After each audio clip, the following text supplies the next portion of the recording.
नमस्कार दोस्तों, स्वागत करती हूँ एक बार फिर से आप सभी का अंग्रेजी की पाठशाला में। तो आज के इस वीडियो में हम डिस्कस करेंगे लिटरेरी क्रिटिसिज्म, जो कि आपके MEG 5 है, उसका जो फर्स्ट ब्लॉक है वो बहुत ही इम्पॉर्टेंट है एंड कंपलसरी ब्लॉक है। तो उसका फर्स्ट यूनिट हम आज के इस वीडियो में डिस्कस करेंगे। एंड दोस्तों, इसके 6 कंसेक्यूटिव यूनिट्स हैं जो कि अपने अलग अलग वीडियोस में मैं शेयर करूंगी आप सभी लोगों के साथ में। तो विदाउट वेस्टिंग मच टाइम, आइए इस वीडियो को हम बिगिन करते हैं। तो हमारे इस फर्स्ट वीडियो का जो टॉपिक है वो है, हम इस वीडियो के दौरान लिटरेचर क्या होता है उसके बारे में जानेंगे, लिटरेरी क्रिटिसिज्म क्या होता है, what are the different contradictions given, background क्या है लिटरेचर एंड थियरी का, लिटरेरी थियरी क्रिटिसिज्म का, वो भी हम इस पूरे वीडियो में डिस्कस करेंगे। तो आइए हम स्टार्ट करते हैं। सो सबसे पहला क्वेश्चन जो हमारे माइंड में आता है वो ये है कि what is a literature. So literature is a piece of writing that are valued as work of art, especially novel, plays and poem। तो लिटरेचर की जब बात होती है तो literature means any piece of writing which are valued for the work of art, for the work of novel, अगर हम किसी नॉवल के बारे में बात करें, किसी पोएम के बारे में बात करें, या फिर किसी भी लिटरेरी टेक्स्ट के बारे में हम बात करते हैं, तो वो होता है असल मीनिंग लिटरेचर का। तो ये जो डेफिनेशन है दोस्तों, ये ऑक्सफोर्ड डिक्शनरी के हिसाब से दिया गया है यहाँ पर।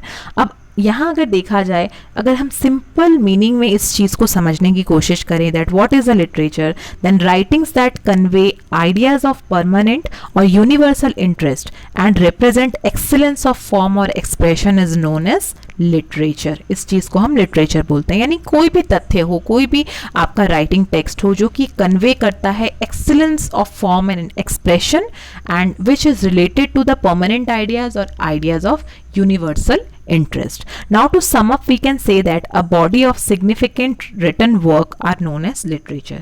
तो कोई भी एक ऐसा written work जो कि एक useful meaning convey करता है अपने readers के तरफ में, जो कि बहुत significant होता है, उसे हम literature कहते हैं। आइए अपने next slide की तरफ बढ़ते हैं। Now we'll talk about what is literary criticism। तो दोस्तों, जब भी ये वर्ड क्रिटिसिज्म हमारी आंखों के सामने आता है तो हमें यही लगता है कि किसी चीज़ को क्रिटिसाइज करना यानी उस चीज़ की बुराई करना, जबकि ऐसा बिल्कुल भी नहीं है। फॉर एग्जाम्पल, जब आप किसी मूवी को देख कर आते हैं तब आपसे ये पूछा जाता है कि मूवी कैसी थी, आइदर इट्स गुड और बैड, जो कि हमारे सबकॉन्शियस माइंड में ओपिनियन हम क्रिएट करते हैं किसी भी चीज़ के बारे में।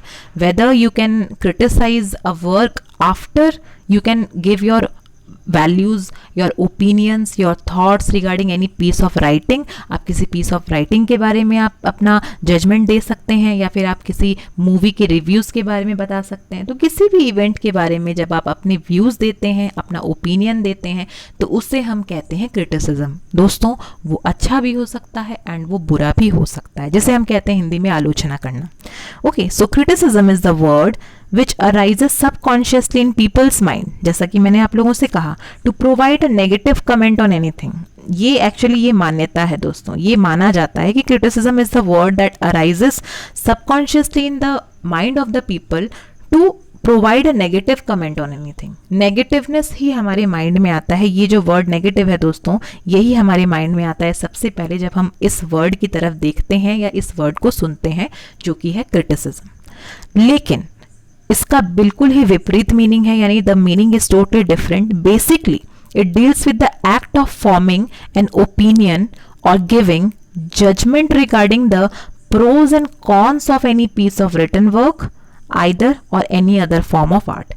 किसी भी फॉर्म ऑफ आर्ट को आप ले लीजिए, आप किसी ड्रामा को ले लीजिए, किसी नॉवल को ले लीजिए, किसी पोइट्री को ले लीजिए, आप किसी मूवी को ले लीजिए, जिस भी चीज़ को देखने के बाद अपना एक ओपिनियन आप फॉर्म करते हैं, उससे कहा जाता है criticism. Now it is a branch of study. आप अगर इसका डेफिनेशन लिखना चाहें तो आप ये लिख सकते हैं, it is the branch of study which is concerned with defining, classifying, analysing, interpreting and evaluating the work of literature. Literature के किसी भी वर्क का मीनिंग समझाना, उसे डिफाइन करना, उसे अलग अलग भागों में विभाजित करना, जैसे कि यहाँ क्लासिफाइंग लिखा हुआ है। You will analyse the work, you will interpret and evaluate the work of literature is all about the study of criticism. All right, आगे बढ़ेंगे अपने नेक्स्ट स्लाइड की ओर। Now what is the meaning of theory. तो ये जो 3 basic term है दोस्तों, what is the meaning of literature, what is the meaning of literary criticism and what is the meaning of theory, ये 3 चीज़ बहुत important है इस पूरे यूनिट में। तो आइए हम थियोरी का मीनिंग जान लेते हैं। Theory is concerned with the reason to provide an answer to any question which has been asked on literature, यानी कि किसी भी चीज़ के ऊपर क्वेश्चन करना, like why it happened, it is basically what theory is. Different approaches, ideas and methods that are applied to the literary text or literary work is known as theory, or any attempt that we use to portray or present our understanding and explanation is basically what theory is. It means that अगर मैं आप लोगों को theory के बारे में define करना चाहूँ, let me try to define the term theory. Very generally speaking, a theory provides a system by which experience can be organized and made sense of. यदि आप आपके जो PDF है, आपका जो इग्नो MEG का PDF है, उससे आप उठाकर देखेंगे तो एक बहुत ही अच्छा डेफिनेशन लिखा हुआ है यहाँ पर, दैट अ थियोरी या फिर किसी भी तरीके की जो थियोरी होती है ये प्रोवाइड करती है एक सिस्टम को। It provide a system by which experience can be organised, experience को आप ऑर्गेनाइज कर सकते हैं एंड कंपाइल कर सकते हैं, that can be made sense of और at least into something which will be comprehensible, and all the theories are constructed against the threat of chaos, which is the absence of system or organizing principle, to make sense of what comes to us, however provincial and whether it's imperfect, that sense may have to be, and this is the basis of all dogma, religious and political alike. If we'll think like what applies to life, also what applies to our experiences of work, of art, means जो चीज़ हमारे actual life को affect करता है वही हमारे experience को भी affect करता है, एंड उसी एक्सपीरियंस को हम अपने आर्ट फॉर्म में ढालते हैं या उतारते हैं. How does a work of art mean what it means? For example, let me give you one example. How does we make sense of the work whether it be a literary और non literary text? किसी भी work को हम literary या non literary text के basis पे कैसे divide कर सकते हैं? Under what condition is meaning produced? किस कंडीशन में हम मीनिंग को प्रोड्यूस कर सकते हैं? Literary theory as we know it owes its origin to human attempt. ये किसी भी चीज के ह्यूमन अटेम्प्ट को हमें बताता है, which deals with these issues and where does meaning is and in the text or mind of the reader. Okay, चाहे वो रीडर के माइंड में टेक्स्ट कोई हो या फिर कोई भी ऐसी चीज हो, does the author use the form of the poem or novel as an empty receptacle? For example, अगर हम किसी फॉर एग्जाम्पल मिल्टन सेज, एक बहुत ही फेमस हमारे यहाँ पर राइटर है Milton, what effect does it produce in the mind of the reader? उनका बेसिक क्वेश्चन ये है कि हम किसी भी लिटरेरी टेक्स्ट को लिख रहे हैं, किसी भी थ्योरी को लिख रहे हैं, तो उसका इफेक्ट जो है रीडर्स पे वो क्या क्रिएट होता है. So in the philosophical writing of Hobbes, यहाँ पर होप्स जो हैं उनके बारे में एक बहुत अच्छा एग्जाम्पल दिया गया है दोस्तों. Hope says that in a good poem both judgment and fancy are required. उनका ये कहना है कि एक अच्छे पोएम में जजमेंट भी होना चाहिए एंड फैंसी भी होना चाहिए. Judgement without fancy is wit but fancy without judgement is not. उनका ये कहना है दोस्तों कि जजमेंट जो है, यानी किसी भी चीज़ के ऊपर जो जजमेंट हम फॉर्म करते हैं विदाउट फैंसी, विदाउट किसी फैसिलिटेशन की, वो एक विट है, यानी वो एक इंटेलिजेंस है, एक विजडम है. बट फैंसी विदाउट जजमेंट, यानी कि just decorating something without judgement is not. And the 18th century philosopher Kant had talked about aesthetic judgment. यहाँ जजमेंट की जब बात आती है तब यहाँ पर एस्थेटिक जजमेंट के ऊपर हम डिस्कशन करते हैं, which means opposed to moral judgment and described it as purposiveness without purpose. Means उन्होंने एस्थेटिक जजमेंट के ऊपर ये कहा था कि ये एक तरीके का मोरल जजमेंट है और इसे हम एक पर्पजिवनेस कहते हैं जिसमें कोई पर्पज ही नहीं है. वहीं दूसरी तरफ अगर हम वर्ड्सवर्थ की तरफ देखें तो वर्ड्सवर्थ थियरी, अगर हम वर्ड्सवर्थ की थियरी ऑफ लिटरेचर की तरफ जाएं दोस्तों, तो उनका कहना ये है that in his preface to lyrical ballad, Wordsworth ने एक बहुत ही अच्छा प्रीफेस लिखा है लिरिकल बैलेड्स के ऊपर में दोस्तों, और लिरिकल बैलेड उसका one of the famous work है, जिसमें उन्होंने कहा है is much literary criticism as theory the romantic theory of poetry. इसे हम एक रोमांटिक थियरी ऑफ पोइट्री ही मानेंगे। And instead of making a contradiction between theory and criticism, one can perhaps talk about practice as the antonym to theory. हम practice को theory का एक antonym के तौर पे, यानी उसके ऑपोजिट के तौर पे भी यूज कर सकते हैं। तो जैसा कि आप लोग देख सकते हैं यहाँ पे बहुत सारे एग्जाम्पल मैंने आप लोगों से दिया। अरिस्टोटल, प्लेटो। दोस्तों यहाँ जो अरिस्टोटल हैं, इन्हें ये जो हैं ये स्टूडेंट हैं प्लेटो के। And Peter Barry has explain different form of literature like plot, your tragedy, comedy. तो इन सब के बारे में इन सब का अलग अलग ओपिनियन है दोस्तों। तो आइए डिस्कस करते हैं। Now we will see that what is the contradiction, what is the difference between theory and criticism। theory के बीच में और criticism के बीच में अलगाव क्या है, इन दोनों के बीच में difference क्या है। literary theory consists of framework of ideas and thoughts that is used in literature। यानी कि ये एक framework हमें provide करता है। it provides us a framework and ideas और थॉट्स का फ्रेमवर्क प्रोवाइड करता है जो कि हम यूज करते हैं लिटरेचर में। Now literary theory consist of framework of ideas and thought that we use in literature. Then literary criticism on the other hand देखा जाए तो it is a practical aspect of implementing those theories. Theory का काम है, जैसे कि for example हमारे constitution का काम है रूल्स को लेट डाउन करना, एंड बाकी जितने भी एग्जीक्यूटिव होते हैं उनका काम है उन्हें इम्प्लीमेंट करवाना। सिमिलरली यहाँ पर मैंने जो एग्जांपल आपको दिया है हमारे कॉन्स्टिट्यूशन का एंड हमारे एग्जीक्यूटिव्स का, वो अप्लाई होता है लिटरेरी टर्म पे, लिटरेरी थियरी के ऊपर में एंड लिटरेरी क्रिटिसिज्म के ऊपर में। अगर लिटरेरी थियरी जो है if it means lays down the underlying principles and tools that we can use in literature, then literary criticism on the other hand provides the practical aspect of implementing those theories। theory को implement करने का जो practical aspect है वो हमें मिलता है literary criticism में। Alright, then literary theory helps in understanding the literature by providing the fixed set of rules and principles created। यानी कि यहाँ हमें एक fixed set of rules और principles को follow करना पड़ता है literary theory के केस में। वहीं अगर हम literary criticism की तरफ देखें, then it means forming opinion about the work and labelizing it value। किसी भी वर्क के बारे में अपने ओपिनियन को फॉर्म करना और उसके वैल्यू को लेबलाइज करना ही लिटरेरी क्रिटिसिज्म आपका कहलाता है। Then let us move forward to the background of contemporary situation. If we'll see here, then during 19th century higher education was under the control of churches and limited within the reach of either Oxford or Cambridge universities। Yes, exactly। दोस्तों यहाँ मैं आप लोगों से एक बहुत ही अच्छी चीज़ बताना चाहूँगी that earlier यानी कि पहले अगर देखा जाए in the historical reason, if will see the rise of theory, then during the 20th century, during the 19th century until the first quarter of 19th century, higher education in England was a monopoly। It was totally based on monopolistic ways of the Church of England and it was confined to Oxford and Cambridge University। Now these two ancient universities were like all men monasteries in the form of college, means there only men can read and women were not allowed। The teachers were unmarried churchmen, means there the people who teach they were like unmarried churchmen, and like them students were all housed in college, means it was a residential college।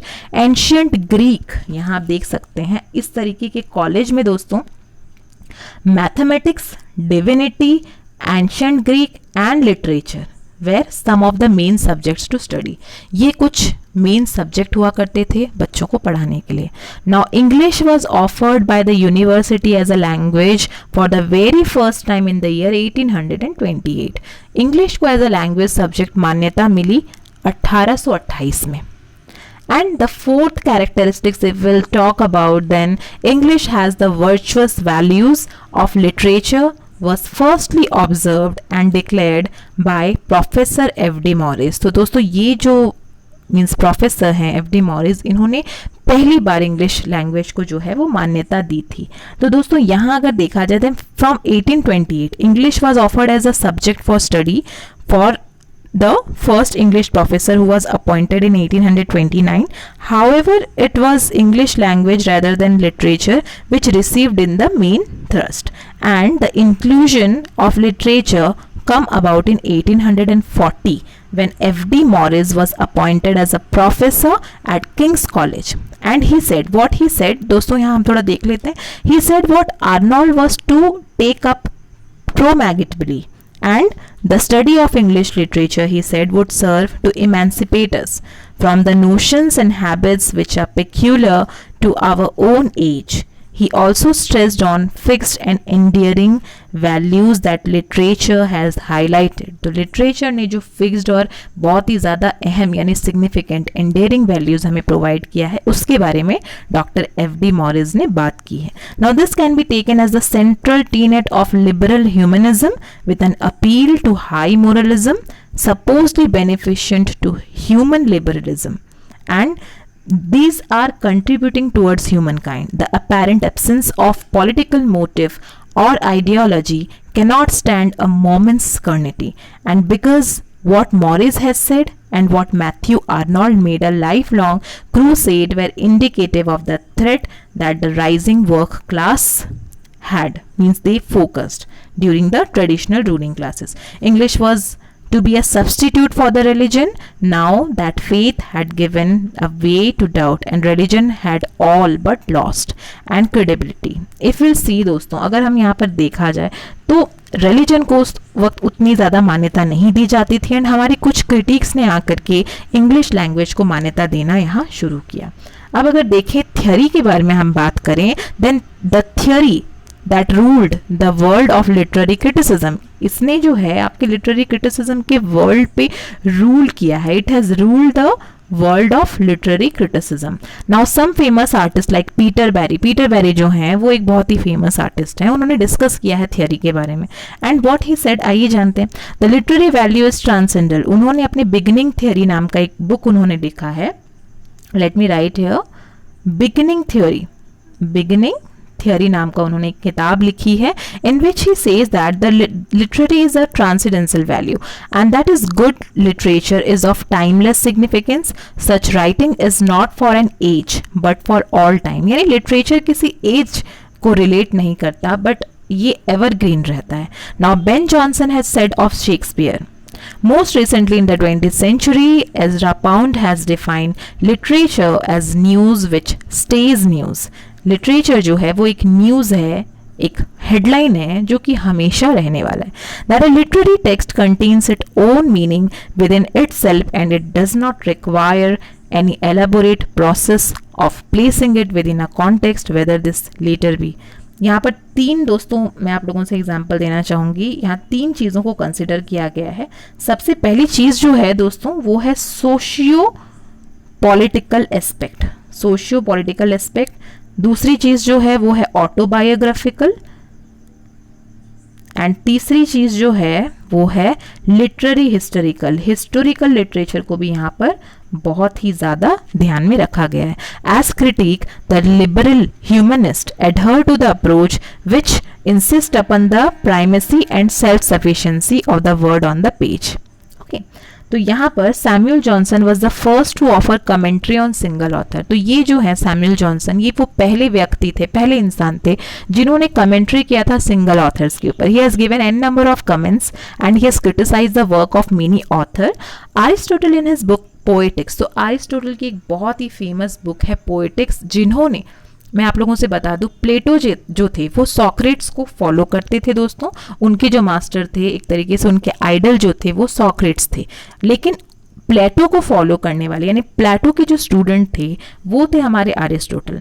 तो यहाँ पर Republic नाम का एक book है जो कि लिखा है हमारे प्लेटो ने, एंड प्लेटो ने अपने रिपब्लिक बुक में बहुत सारी ऐसी चीज़ें लिखी हैं जो कि पोइट्री के खिलाफ है. पोइट्री को सिर्फ एक इमिटेशन मानती है या फिर मिमेसिस मानती है. इट इज़ अ मियर इमिटेशन उन्होंने कहा है, एंड पोइट्स को बहुत ज़्यादा क्रिटिसाइज किया है. वहीं अगर दूसरी तरफ देखा जाए तो यहाँ अरिस्टोटल ने अपनी बुक पोइटिक में इस चीज़ की अवहेलना की है, इस चीज़ के अगेंस्ट उन्होंने लिखा है कि वो आर्ट को एज एन इमिटेशन तो देखते हैं, लेकिन उसे एक एसेंस के तौर पे देखते हैं, ना कि एक एक्सीडेंट्स के तौर पे। Let me tell you what is the meaning of essence and accidents. दोस्तों, एसेंस का मीनिंग होता है किसी चीज़ को एक पॉजिटिव वे में देखना, किसी चीज़ को एक सिग्निफिकेंट पीस ऑफ वर्क के थ्रू देखना, किसी चीज़ को क्रिएटिव वे में, इमेजिनेटिव वे में देखना, ना कि उसे उसके रूल या स्ट्रक्चर के बेसिस पे देखना। Accidents is the word which is connected with the rules and structures of influential meaning, which creates an influential meaning. Okay, तो यहाँ पर दोनों के ही आइडियाज में हमें कॉन्ट्रास्ट नजर आया है, and it is meant to give pleasure and delight. Means यहाँ पर अरिस्टोटल जी ने कहा है कि जितने भी हमारे पोएट्स होते हैं, they have their own imagination and they create good piece of work, excellent piece of imagination which is entrapped in tranquility.